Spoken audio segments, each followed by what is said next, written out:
रहे हैं, जन जन तक हम लोग अपनी बात कह पा रहे हैं, अच्छे अच्छे पदों पे पहुंच पा रहे हैं, तो सिर्फ और सिर्फ बाबा साहब भीमराव अंबेडकर जी के कारण हम लोग उस जगह पर पहुंच पा रहे हैं।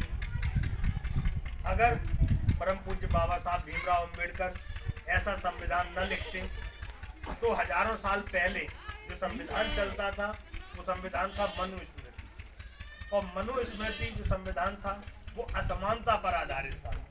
हम लोगों को पढ़ने लिखने का अधिकार नहीं था, हम लोगों को आम रास्तों में चलने का अधिकार नहीं था, मंदिरों में जाने का अधिकार नहीं था, अच्छे कपड़े पहनने का अधिकार नहीं था, अच्छा खाना खाने का अधिकार नहीं था।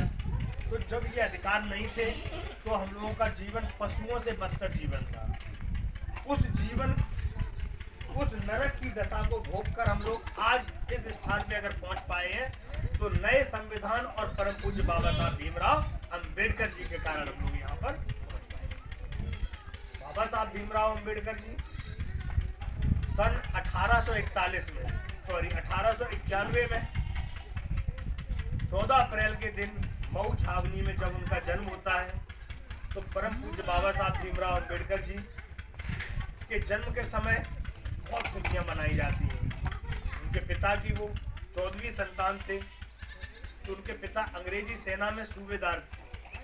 तो परम पूज्य बाबा साहब भीमराव अंबेडकर जी जैसे जैसे बड़े होते जाते हैं, जैसे ही बच्चे नन्हे मुन्ने खेलते हैं, तो वो पढ़ना चाहते थे, पढ़ने में उनका बहुत मन लगता था। अब जब पढ़ना चाहते थे तो उस समय जो विद्यालय हुआ करते थे वो